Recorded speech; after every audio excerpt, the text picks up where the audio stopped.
Hey guys, JH. Welcome to the wind tunnel again. Okay, I've been having a lot of trouble with the audio lately. Don't know why. Been driving me nuts. Okay, today, just want to nail down channel lock. Give a simplistic overview. Okay guys, all we have to do, there's no great program involved in applying channel lock.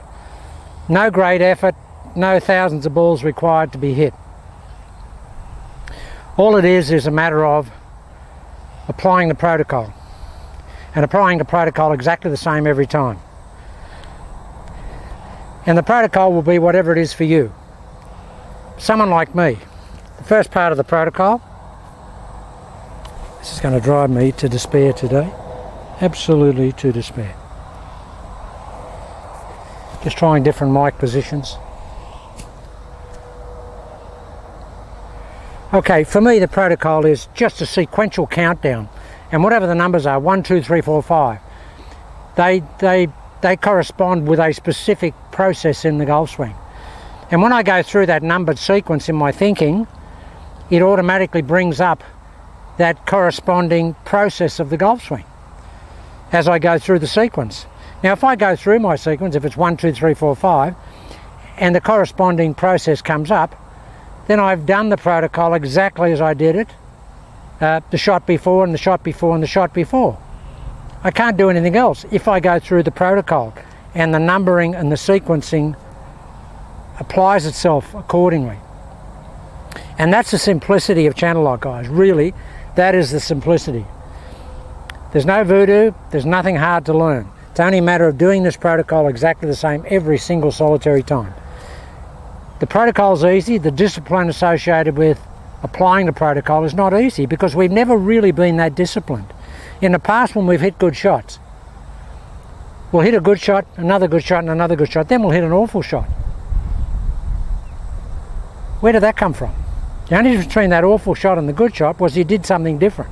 You didn't do exactly the same with the awful shot as you did with the good shot. It's that simple, guys. And the two guys who are the greatest consistent ball strikers in history of golf were Mo Norman and Count Yogi. And they did exactly the same thing with their protocol, millisecond perfect every time. Count Yogi was millisecond perfect. He talked about an infallible mental routine. And his infallible mental routine was his protocol being exactly the same. He never deviated. And that's why he hit the same shots every time. Now that's hard for us to do, guys, because we've never done that. But it is that simplistic. It's not hard work. It's hard work understanding it. But it's probably hard work taking on board that it's easy, that it's not difficult.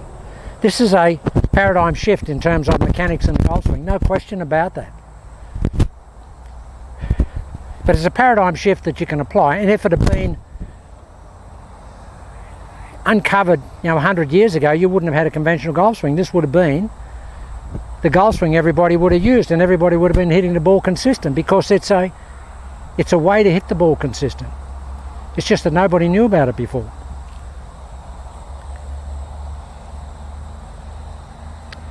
So, guys, you've got to apply the protocol the same every time. Now, for me, my protocol is a numbered sequence, and the first part of my number is this, where I put the club down opposite my trail foot. For me, it's like, my second toe. That's number 1. Number 2 is my back cock. Here. Number 3 is my 5 o'clock nose, where I point my nose or my chin or my jaw way to that side of the golf ball. That's number 3. And number 4 is just a straight line takeaway in the backswing. I mean, just straight line with the club face looking at the golf ball. And when I say the club face looking at the golf ball, guys, it's exactly the same process and principle that you have when you putt. When you have the putter face looking straight at the ball, and you take it back and it's looking straight at the ball? That's all I do in this golf swing. I take it back like that, but I take it that way. And the face is looking at the golf ball like that. And that's how we get the ice cream scoop, or the Bill Phillips cheese slice. Here. because the face is there. It'd be very hard to scoop anything with the blade pointing that way, guys. How would you scoop? You've got to have the blade pointing that way so you can scoop. So I just think about the face pointing at the ball. So that's a bit of a digression. So okay, so for me, number one is number one. Number two is my back cock here. Number three is my 5 o'clock nose, and number four is my straight line takeaway in the backswing. Straight line, I mean straight line, just like that. Now, how do you get that straight line feeling? Guys, it's basically what I feel in it. To me, it's like a bowling action with a 10-pin bowling action with the trail arm. 10-pin bowling, we do this beside our body. We do that. That's what I feel. I feel like my trail arm goes back as I would take a 10-pin bowling arm back, and then I just fire it down like that. And you know how when you come through with your 10-pin bowl where you fire that trail hand over? That's what I call a smear action. But I do it with my left hand, but I also do it with my right hand or my trail hand. And so there's a lot of the 10-pin bowling action in it. So to get the feeling of the straight line, it's here, guys. Here. Straight line here, scoop action here, club face looking at the ball. Really, really important. And a good way of being able to assimilate the action. Where there's no side to side, guys. Just forget side to side. It's rearwards, outwards. Rearwards, outwards. You never hear rearwards used as terminology in a golf swing, ever. Because it's always backwards, forwards, or sideways and some more sideways. But here it's rearwards, outwards, as we would with a bowling ball. Now, someone said on the channel just this morning about taking it back here with no wrist cock. Doesn't that prohibit generating power by having the wrist not cocked? Well, guys, what we're doing is we're taking it back, but we're actually getting the wrist into a download hinging action. Very much the same as when we take a fly rod back. When we take a fly rod back, we take the butt of the fly rod back like this, here. So it's wide. We don't cock it in here. We take it back here, and then we get our hinge on the downswing, and we load that wrist hinge against the tip of the fly rod, and ultimately the fly on the end of the line. And that's what we're doing with this golf swing. This is a late cock, a late set, a late load. We're not pulling it in. We're getting it's a sweep load. We're getting wide, and then we're trying to get wide to wider. Same as we would snap a stock whip. If we were going to snap a stock whip, or Australian stock whip, or a bull whip, we wouldn't take it back cocking the wrist like that. We'd take it wide and we'd pull the handle like this, and we'd have the wrist in this configuration here, guys. We'd do it like that. And then we load our wrist hinge against the end of the stock whip or against the handle. That's how we pressure the handle in the end. And really, guys, I promise you, if you actually take out a lot of the conscious cocking of the wrists on the backswing, you will get more of an active download on the downswing, I promise you. That there, if you can get wide and then just download it here, then down hinge, you won't have any problem with distance. I don't. I mean, at 76 years old now, I'm hitting the ball as far, if not further, than I've ever hit it, ever. So you don't lose anything. But guys, getting back to the original first part of the video, and that is, now that we've got the protocol and basically the channel lock protocol, which is back foot, swinging the club beside the body, closed shoulders when we hit it. That's all we've got to think about, guys. They're the atomic particles of the golf swing. You don't have to think about it anymore. There is no more. All you got to do is do that. Now, setting up here, Bill Phillips was saying that he gets here now, and he doesn't do that here because he had problems when he did that before he went this way. but that was because he was loading into his lead leg. I've always had my trail ear feeling it like it's outside my right foot, and it's always over here. My head is on this trail axis here, guys. I set it up there from the get-go. I set it up there. So all I have to, I'm already back-cocked because I've got my head over here. And I want to be back-cocked because I want to be into my backswing. I don't want to have to go into my backswing as an additional motion. If I can have a bit of the backswing done, it just makes it easier in the backswing. So all the processes of channel lock are all there. You can, you've all seen them. Just go back and review them.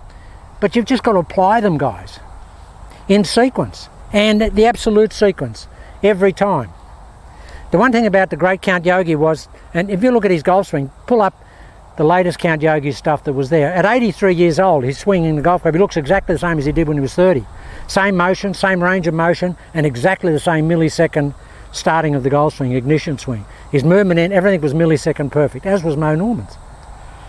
Now those guys worked out that they could short circuit any indifference in their thinking if they did the same thing every time, if they never let anything else get in to their thinking and erode their line of thinking. And the way you eliminate the erosion, guys, is to not let anything else in. And simplistically, that's done by just applying the same thing. And when I say I can come here any time, get out of the car, step up here and just rip the golf ball, it's because I know that I'm just going to apply that protocol. I'm actually thinking about the protocol driving over here. And one of the guys on the channel, and I think it was the ordinary golfer, said, JH, when you just step up and hit it, and you're hitting it with a 5-iron like you normally do, why don't you just step up and hit it with a driver, like most people will do on the first hole of their game? Well, for me, ordinary golfer, it's easy. It doesn't matter what the golf club is. It makes no difference to me. I haven't had a shot today. I was in the gym all morning, really stiff. But I know that I'm going to hit the ball great because my protocol's the same. I know what I'm going to do. Here's the driver. This tree up there got a really hard left to right wind here. And the tree up here that I normally try and hit over, I've got to hold the ball back into that wind. So I'm just going to aim around a little bit more to the left of that tree, and I'm just going to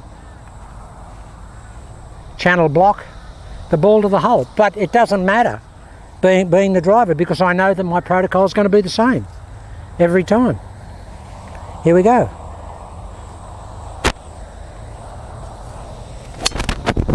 Now guys, first shot of the day, it's gone straight over the centre of the tree. And that's an incredibly stiff, tight and sore golf swing. But guys, the reason I can do that is that I am absolutely in no doubt that I'm going to do the same as I did the last shot that I hit in the last practice. I know I'm going to do that because I know the protocol and I'm applying the protocol. It's that simple.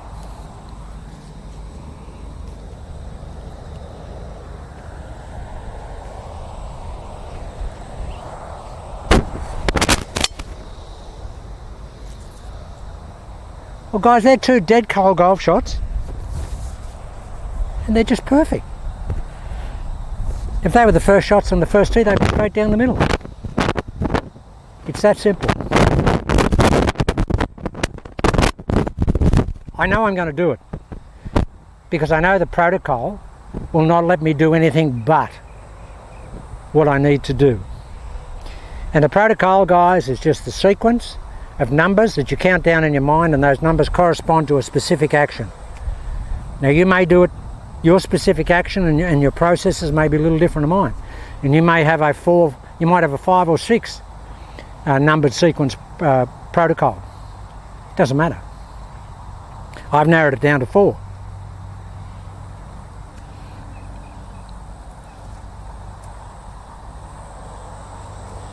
And if you get a chance to have a look at, just call up Count Yogi on YouTube and have a look at his 1984 demo when he was 83.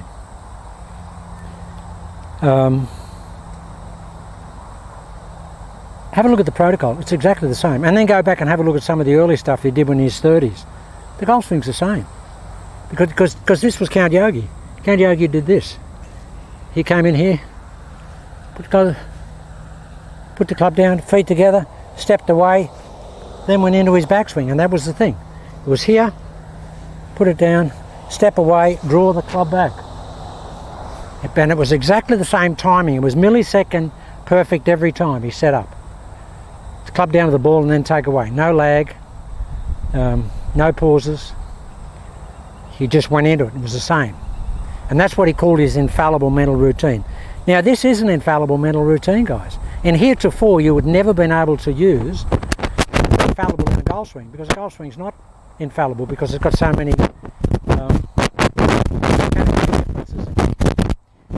so many difficulties with recall. If you think you're ever going to recall a feeling, you're kidding yourself. The feeling changes. You'll never recall a standard feeling. We just can't do that. It changes millisecond to millisecond. That's the physiology of the body. I remember walking around with a famous Australian golfer, and I saw him. He said to his caddy, he's out there, the guy's leading the tournament, and the guys, and they've still got about 10 holes to go. He just said to his caddy, I've lost it. I've lost it. I can't feel it. It's gone. It's gone. And the caddy said, what do you mean? He said, I can't feel it. I don't know what it is.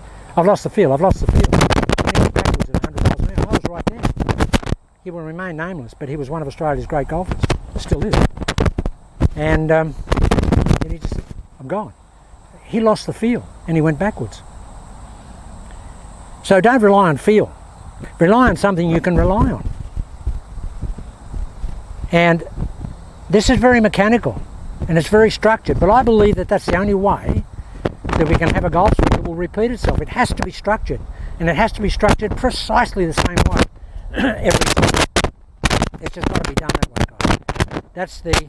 That's the reality of it. So, and one of the guys, and it was Paul Gunning, how are you, buddy, if you're watching? He said, JH, you know, I don't want to have to go and hit thousands of golf balls and, you know, go to the range 6 or 7 times a week. You know, there's got to be a better way. I mean, how do dancers learn? How do Tai Chi exponents learn? Well, a dancer has to know a routine. They have to know the steps of a dance. They have to do that. They have to work that out, and they have to apply those steps in absolutely the same sequence every time. Otherwise, the dance is not the dance that they're trying to apply. And guys, another analogy, if you were a Marine and you had your assault weapon on a table, which you have to do, you put it out in bits, it might be in 25 bits, and then you've got to assemble it within a certain time and back to a complete gun. Now guys, you've got to go through that assembly protocol sequence, correct part in the correct place. Otherwise, the gun, you know, you can't put the clip in before you've got, you know, the rest of the gun together. Or you can't put the stock on before you've the rest of the gun set up. You just can't do that, guys. It's got to go together in the correct sequential protocol. Same with Tai Chi. You learn the moves. The first part of the move comes before the second part, before the third part, before the fifth part. Elementary, dear Watson. We don't do that in a golf swing. We don't think about it that way. And some people say that's very mechanical. You can bet your sweet bippy it's mechanical. It's so mechanical, it's never been suggested in golf before. But I believe that that's the way to really get this golf swing to work. You have to be mechanical. And you have to be totally committed and dedicated to sequencing the golf swing. Now you saw that driver. This is 5-iron. It's exactly the same process, guys. It doesn't vary. The protocol is the countdown. It's the 1. It's the 2. The 1. The 1 is the positioning of the ball off the trail foot. The 2 is the back cocking. the 3 is the 5 o'clock nose, and the 4 is the straight line, with the club looking straight at the ball, our bowling action. So this is the protocol. I've got it down to 4 parts. We've got 1, 2, 3, 4. It's just a blitzer. Exactly the same shot as the driver. Dead cold golf swing. Out of 3-inch rough in the cow paddock.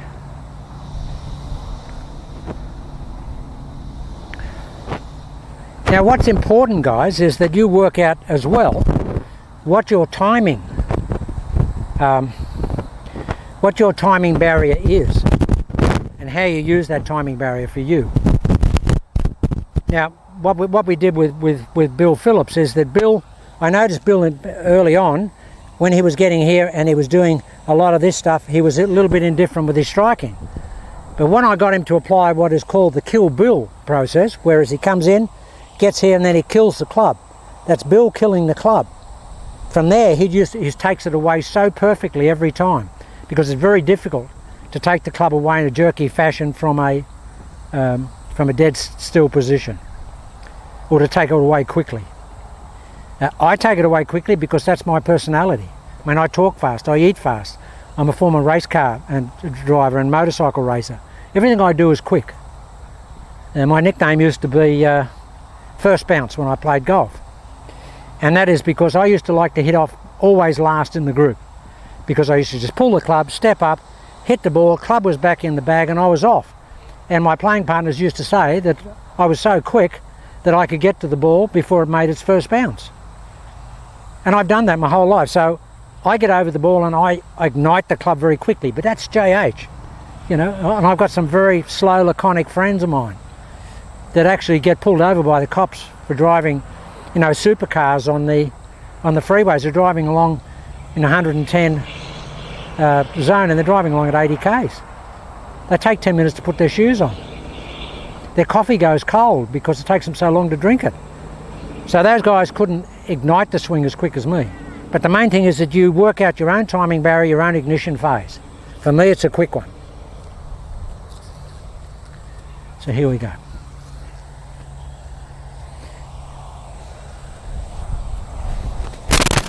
Oh, guys, that's what I love about this golf swing. And Bill Phillips is finding that now at MMI Golf.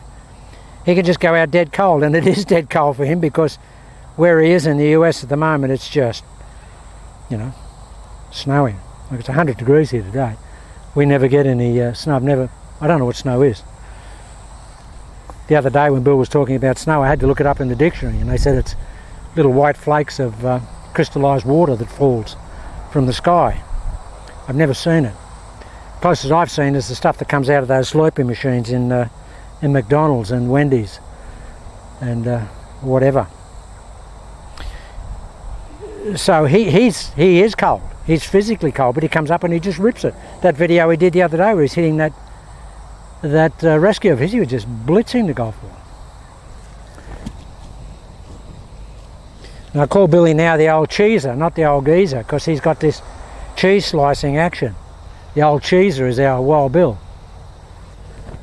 Okay, so here it is, guys. Here's the protocol, and it's the same every time. Here we go. 1, 2, 3, 4. Same shot every time. And you can do that dead cold. So guys, that's a little bit of another sermon from the mount from JH on this, but guys, it's not difficult. You've just got to have the discipline to do this. And remember, this is a golf swing that's a swing beside our body. We don't swing in front of the body. We swing this way. And you have to have the commitment to swing that way. You have to work out your alignment to let you feel like you're swinging that way. Setting up over here, I always feel that my head is always, you know, in line with that trail axis here. And then I just cock that there. I like to back cock my shoulder because it makes it easier to take the club in the direction that the shoulders are pointing, back here. If my shoulders are square here, it doesn't feel like the club wants to go there. But when I get here, absolutely feels like it wants to go there. Okay guys, just have a look at that. And yeah, I've just got to do reinforcing now for you. There's not much more in the golf swing. It's not that difficult, guys. With all the stuff you've seen now, it's only a matter of applying the protocol and going back over, reviewing the stuff, because you'll, it's there. It's not a difficult thing. I'll never lose this, ever. Bill Phillips says he won't lose it. I don't think I can ever lose it, because the protocol, how can I lose the protocol? All I can do is count and have a number sequencing that is associated with a physical, mechanical process in the golf swing. Okay guys, have a look at that. And remember the bowling action here. Remember the snapping. Remember, we want to take the wrist back here and then load it here. We don't want to cock it in here, because if we cock the wrist up too early, it brings the club too close to us. We want to get this wide, no wrist cock type swing, which is straight line here. That's straight line.